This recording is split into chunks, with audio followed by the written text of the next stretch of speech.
स्वः तत्सवितुर्वरेण्यं भर्गो देवस्य धीमहि धियो यो नः प्रचोदयात्।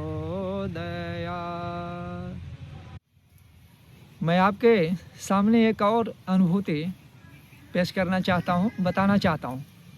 यह अनुभूति लेखन से संबंधित है। मेरे मन में एक और भाव था कि मुझे पत्रकार बनना चाहिए, तो पत्रकार बनना चाहिए और भूगोल विभाग से अभी मैंने पोस्ट ग्रेजुएशन किया था। मुझे पत्रकारिता विभाग में नामांकन कराना था। नामांकन की प्रक्रिया बड़ी कठिन थी, लेकिन फिर भी मगध विश्वविद्यालय के पत्रकारिता विभाग में मेरा नामांकन हो गया।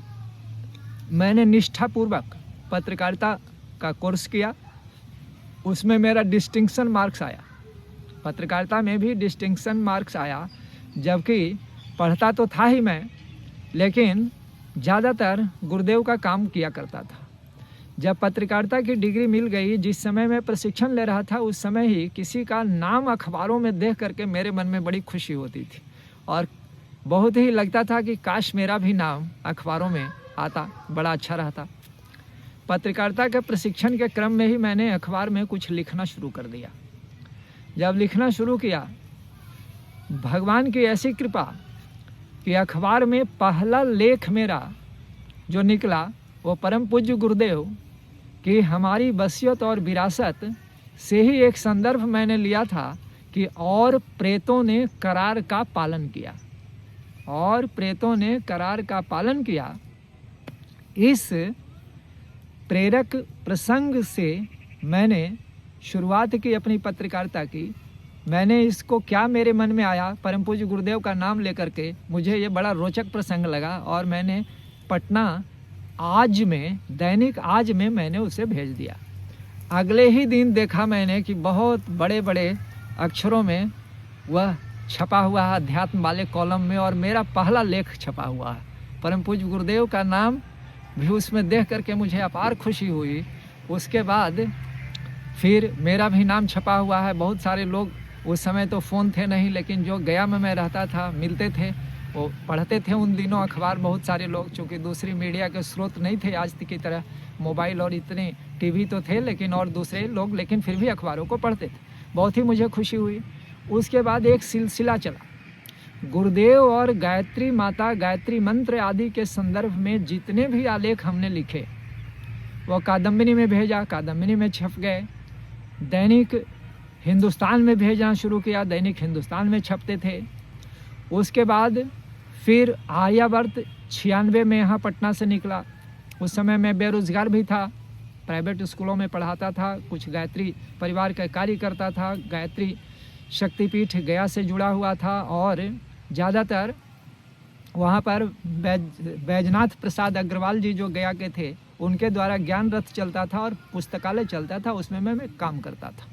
इसके साथ साथ लेखन करता था। मैं आज तक आश्चर्यचकित हूँ कि मेरी दूसरी कहानियाँ आदि और दूसरे आलेख आदि तो नहीं छपते थे। कई बार 2-4 भेजने पर 2 छट गए, कोई छप गया, लेकिन गुरुदेव, गायत्री माता, गायत्री मंत्र आदि से संबंधित जो भी धार्मिक आलेख हमने भेजे, किसी भी अखबार में ऐसा नहीं हुआ कि वह आलेख नहीं छपा। ऐसी कृपा हुई गुरुदेव की कि उस ज़माने में जब राजेंद्र अवस्थी थे कादम्बिनी के संपादक, उन्होंने मेरे कई लेख छाप दिए अध्यात्म पर। कम से कम 5 से ज़्यादा लेख उन्होंने छाप दिए, और एक लेख के उस समय 500 रुपये मिला करते थे, जो मेरे लिए बहुत ही बड़ी राशि थी। इसी प्रकार से प्रतियोगिता दर्पण, जो कि पूरे देश में पढ़ी जाने वाली सर्वाधिक प्रसारित पत्रिकाओं में से एक है, सामान्य ज्ञान दर्पण, फिर इसी तरह से लोकमत, अनेक अखबार मेरा छापने लगे थे। दैनिक प्रभात केसरी में भी छपता था।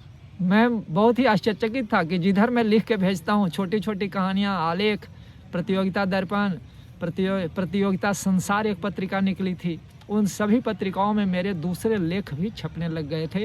ये गुरुदेव की कृपा से ही संभव हुआ। उस जमाने में एक सामान्य व्यक्ति मैं था और इतने दर्जनों आलेख छपे बहुत खुशी होती थी। गायत्री परिवार के भी बहुत सारे वरिष्ठ लोग जानते थे कि मैं गुरुदेव के बारे में लिख रहा हूँ। मेरी बड़ी श्रद्धा से मुझे बड़ी श्रद्धा से लोग देखते थे और बहुत ही सम्मान देते थे। एक बार तो ऐसा हुआ कि मैं गायत्री शक्तिपीठ मुंगेर गया। वहाँ पर जो शांति कुंज में संगीत प्रमुख थे श्रीमान पूज्य प्रताप शास्त्री जी, राम प्रताप शास्त्री जी पूरा नाम था उनका, उनके मामा जी थे। और मामा जी वे हम लोग आचार्य जी के नाम से उनको बोलते थे, चूँकि वे आचार्य थे सरस्वती शिशु मंदिर में, आरएसएस से जुड़े हुए थे, बाल ब्रह्मचारी वे भी थे। तो ब्रजनंदन प्रसाद आचार्य उनका नाम था। मुझे पता नहीं था। मैं जैसे ही वहाँ गया उन्होंने मुझे कुछ देर बैठने के लिए कहा। उसके बाद एक गोष्ठी बुला ली, विचार गोष्ठी। विचार गोष्ठी में जब सभी लोग आ गए तो उन्होंने गायत्री परिवार का तो परिचय कराया ही कि मैं विपिन कुमार हूँ और यहाँ से हूँ। सबसे बड़ा परिचय उन्होंने मेरा दिया कि जो अखबारों में आप गुरुदेव और गायत्री माता, गायत्री मंत्र, अध्यात्म आदि के बारे में पढ़ते हैं वह यही लिखने वाले हैं। उस समय मेरी उम्र 30 वर्ष के आसपास हो रही थी।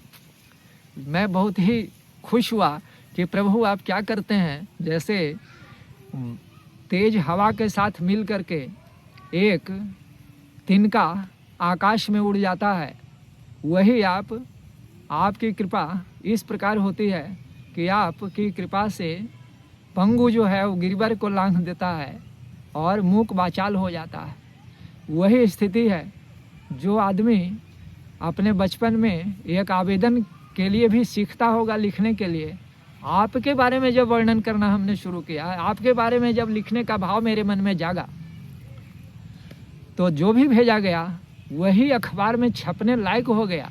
मैं समझता हूँ, ये मेरा विश्वास है कि उन दिनों अखबार का प्रसारण भी कुछ न कुछ अवश्य बढ़ा होगा, क्योंकि गायत्री परिवार के लोग जैसे जैसे उस समय जानते थे वो अखबारों को पढ़ते थे और आज को तो बहुत ही सम्मान से पढ़ते थे, क्योंकि आज में गुरुदेव के बारे में बहुत कुछ छपता था। और फिर जब प्रभु की इच्छा नहीं हुई, मेरी व्यस्तता बढ़ती गई, गुरुदेव की इच्छा नहीं हुई, तो फिर वो लिखना भी धीरे धीरे बंद हो गया।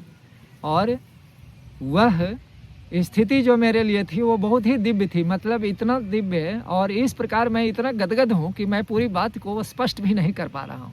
इस तरह से जिधर मैं जाता था उधर लोग सोचते थे कि अच्छा मैं लिखता हूँ। इतना ही नहीं, उससे मुझे पैसे भी मिलते थे। उस ज़माने में एक लेख के बदले मुझे 200-250 रुपये भी मिलते थे। तो कुछ वर्षों तक तो उससे काम चला। मतलब गुरुदेव के मार्ग पर चलने से मेरी पत्रकारिता की दिशा में जो प्रगति हुई, उसके लिए भी हम परम पूज्य गुरुदेव के बहुत ही आभारी हैं, क्योंकि कई वर्षों तक पत्रकारिता से ही मेरा रोज़गार चला था। और उस ज़माने में मुझे साल में 2-4 हज़ार रुपये अखबारों से लिखने के आ जाते थे। बाद में जब मैं केंद्रीय विद्यालय में शिक्षक बन गया तो लिखना थोड़ा घट गया और उसके बाद लगभग बंद ही हो गया। तो हम परम पूज्य गुरुदेव की ये भी बड़ी कृपा मानते हैं जो उन्होंने मेरे ऊपर की थी। धन्यवाद।